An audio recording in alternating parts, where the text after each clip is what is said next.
નમસ્કાર મિત્રો, દેશ અને દુનિયાના સુપરફાસ્ટ સમાચારમાં તમારું સ્વાગત છે। સિંગાપોરનો પાસપોર્ટ સૌથી શક્તિશાળી, ભારત 77મા ક્રમે જોવા મળ્યો છે। હેન્લે પાસપોર્ટ ઇન્ડેક્સ મુજબ સિંગાપોરનો પાસપોર્ટ વિશ્વનો સૌથી શક્તિશાળી છે, જે 193 દેશોમાં વિઝા ફ્રી આપે છે। ભારતીય પાસપોર્ટે 8 અંકની છલાંગ લગાવીને 77મોં સ્થાન પ્રાપ્ત કર્યું છે, જે 59 દેશોમાં વિઝા ફ્રી પ્રવેશ આપે છે।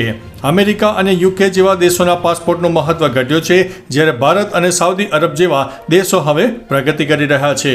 મિત્રો, અન્ય મહત્વના સમાચારની વાત કરીએ તો લીલા દુકાળ માટે તૈયાર રહેજો। થોડા વિરામ બાદ ફરીથી એક મોટી વરસાદની આગાહી વ્યક્ત કરવામાં આવી છે। છેલ્લા 3 દિવસથી રાજ્યમાં વરસાદી માહોલ જોવા મળ્યો છે, ત્યારે હવામાન નિષ્ણાતોએ આગાહી કરી છે કે હવે પછીની વરસાદની સિસ્ટમ મજબૂત થશે। અમુક જગ્યાએ તો 8 ઇંચ કરતાં વધુ વરસાદ પડી શકે છે। 24 જુલાઈના રોજ પણ છૂટાછવાયા હળવા મધ્યમ વરસાદની શક્યતા છે।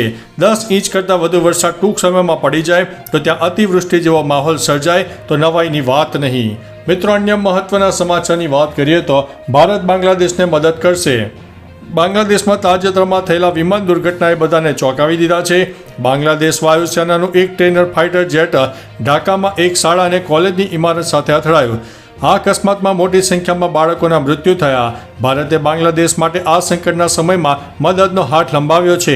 ભારતે કહ્યું છે કે બાંગ્લાદેશમાં વિમાન દુર્ઘટનામાં ઘાયલ થયેલા લોકોની સારવાર માટે ખાસ ડોક્ટરો અને નર્સોની એક ટીમ મોકલવામાં આવી રહી છે। મિત્રો, અન્ય મહત્વના સમાચારની વાત કરીએ તો કેદારનાથ માટે 7 કિલોમીટર લાંબી ટનલ બનશે। કેન્દ્રીય સડક અને પરિવહન મંત્રાલય કેદારનાથ સુધી 7 કિલોમીટર લાંબી ટનલ બનાવવાની તૈયારી કરી રહ્યું છે। 2013 અને 2024ની દુર્ઘટનાઓથી શીખીને આ ટનલ ચામાસીથી લીમોચી સુધી બનશે, જે કેદારનાથથી 5 કિલોમીટર પહેલાં આવેલો છે। આ પ્રોજેક્ટથી 16 કિલોમીટરનો પગપાળા માર્ગ ઘટીને માત્ર 5 કિલોમીટરનો થઈ જશે, જેનાથી આવનારા 4 થી 5 વર્ષમાં શ્રદ્ધાળુઓ માટે બારમાસી અને સુરક્ષિત માર્ગ ઉપલબ્ધ થશે। મિત્રો, અન્ય મહત્વના સમાચારની વાત કરીએ તો એર ઇન્ડિયાને ફ્યુઅલ સ્વિચ સિસ્ટમમાં ખામી ન મળી। અમદાવાદ વિમાન દુર્ઘટના બાદ એર ઇન્ડિયાએ તેના બોઈંગ 787 અને 737 વિમાનોને ફ્યુઅલ કંટ્રોલ સ્વિચ લોકિંગ સિસ્ટમની તપાસ સંપૂર્ણ કરી છે। એરલાઇન્સે મંગળવારે જણાવ્યું હતું કે તેમને કોઈ ખામી મળી નથી। અગાઉ AAIBના પ્રાથમિક રિપોર્ટમાં દાવો કરાયો હતો કે દુર્ઘટના પહેલાં ફ્યુઅલ સ્વિચો બંધ કરવામાં આવી હતી, જેના પગલે DGCAએ તપાસના આદેશ આપ્યા છે। મિત્રો, અન્ય મહત્વના સમાચારની વાત કરીએ તો દારૂની હેરાફેરીમાં વૃદ્ધ દંપતીનો ઉપયોગ। અમદાવાદ ક્રાઇમ બ્રાન્ચ દારૂની હેરાફેરીમાં એક ચોંકાવનારો કિમિયો ઝડપ્યો છે। ચાંદખેડા પાસેથી એક કારમાંથી લાખોનો વિદેશી દારૂ મળ્યો, જેમાં બુટલેગર સાથે વૃદ્ધ દાદા અને દાદી પણ બેઠા હતા। પોલીસથી બચવા બુટલેગર અને તેમને પોતાના સંબંધી ગણાવતો હતો। શંકા છે કે 500થી 1000 રૂપિયા આપીને સિનિયર સિટીઝનનો ઉપયોગ દારૂની હેરાફેરી માટે કરાતો હતો।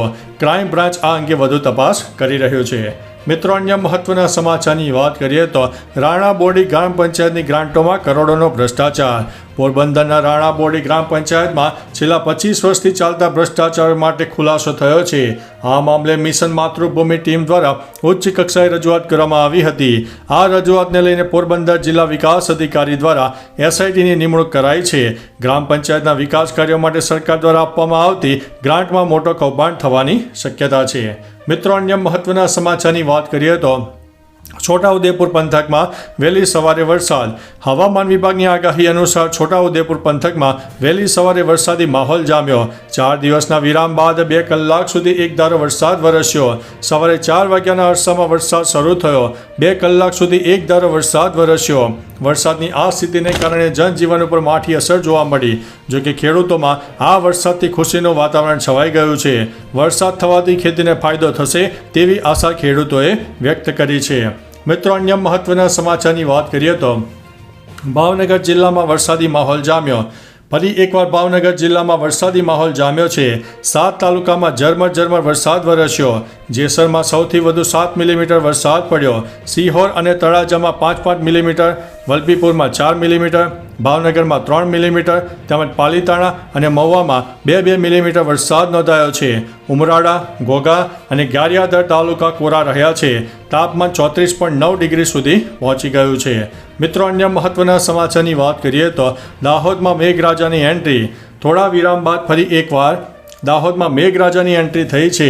દાહોદ શહેર સહિત જિલ્લા વિવિધ તાલુકામાં વીજળીના કડાકા ભડાકા સાથે વરસાદ શરૂ થયો.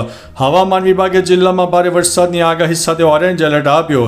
છેલ્લા 24 કલાકમાં સંજેલીમાં 10 મિલીમીટર, દેવગઢ બારિયામાં 6 મિલીમીટર, ધાનપુરમાં 5 મિલીમીટર અને લીમખેડામાં 4 મિલીમીટર અને જાલોદમાં 2 મિલીમીટર વરસાદ નોંધાયો છે. મિત્રો, અન્ય મહત્વના સમાચારની વાત કરીએ તો બોગસ પુરાવા કેસમાં એસીપી BM ચૌધરીની ધરપકડ. સુરતમાં બોગસ પુરાવાના કેસમાં સુરતના એસીપી BM ચૌધરીની ધરપકડ કરાઈ છે. તેમણે પ્રમોશન લેવા માટે બોગસ પુરાવા ઊભા કર્યા. ઉમરા પોલીસ સ્ટેશનમાં સમાજ કલ્યાણ અધિકારીએ એસીપી ચૌધરી વિરુદ્ધ ફરિયાદ નોંધાવી છે. જે મામલે એસીપી ઉમરા પોલીસ સ્ટેશનમાં આગોતરા જામીન સાથે હાજર થયા હતા અને પોલીસે જરૂરી કાર્યવાહી કરીને તેમને જામીન ઉપર મુક્ત કર્યા છે. મિત્રો, અન્ય મહત્વના સમાચારની વાત કરીએ તો પ્રોટોકોલ તોડીને અચાનક રાષ્ટ્રપતિ ભવન પહોંચ્યા જગદીપ ધનખડ. દેશના ભૂતપૂર્વ ઉપરાષ્ટ્રપતિ જગદીપ ધનખડે અચાનક રાજીનામું આપી દેતા રાજનીતિમાં ચર્ચાનો દોર શરૂ થયો છે. હવે જગદીપ ધનખડ પ્રોટોકોલ તોડીને અચાનક રાષ્ટ્રપતિ ભવન પહોંચ્યા હતા. તેમણે આ અંગે કોઈને અગાઉથી જાણ કરી ન હતી. ધનખડ અચાનક રાષ્ટ્રપતિ ભવન પહોંચ્યા બાદ હોબાળો મચી ગયો હતો. રાષ્ટ્રપતિને મળવા માટે અગાઉથી એપોઇન્ટમેન્ટ લેવી પડે છે. બેઠક પહેલાં સત્તાવાર માહિતી આપવી પડે છે. મિત્રો, અન્ય મહત્વના સમાચારની વાત કરીએ તો ઘરમાં જ 95 લાખની ચોરી કરીને ગોવા ભાગવાનો પ્લાન નિષ્ફળ. ભુજના ધનાઢ્ય બિલ્ડર પરિવારના એક સગીર પુત્રે ઘરમાંથી 95 લાખની ચોરી કરી હતી. તેણે તેના મિત્ર સાથે આ પૈસા લઈને ગોવા ભાગવાનો પ્લાન બનાવ્યો હતો, પરંતુ પોલીસના ડરથી ટિકિટ કેન્સલ કરાવીને કોલકાતા જઈ રહ્યા હતા. ભુજ પોલીસની જાણ બાદ અમદાવાદ ક્રાઇમ બ્રાન્ચે એરપોર્ટના બોર્ડિંગ ગેટ પાસેથી જ બંનેને દબોચી લીધા. ક્રાઇમ બ્રાન્ચે હોટલથી એરપોર્ટ સુધી પીછો કરીને સગીરને તેના મિત્ર સાથે પકડી પાડ્યો છે. મિત્રો, અન્ય મહત્વના સમાચારની વાત કરીએ તો પરપ્રાંતીય મજૂર અંગે જાણ ન કરનાર શખ્સ સામે ગુનો.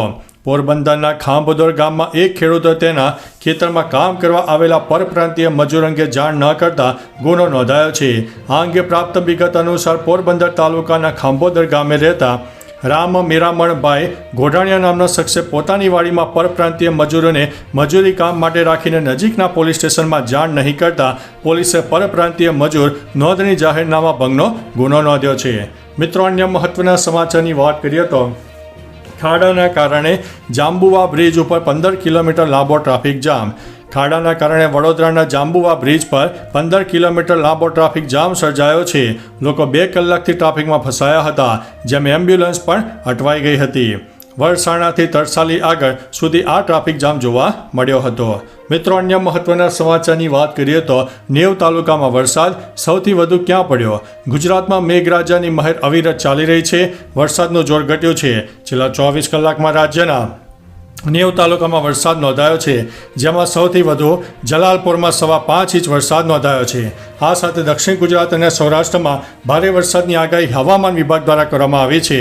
ભારે વરસાદના કારણે રોડ પર પાણી ભરાઈ જવાથી સમસ્યામાં વધારો થયો છે, જે કારણે લોકોને હાલાકી થઈ રહી છે. તો ચાલો મિત્રો, ફરીથી દેશ અને દુનિયાના સુપરફાસ્ટ સમાચાર લઈને મળતા રહીશો. ત્યાં સુધી અમને રજા આપશો. નમસ્તે.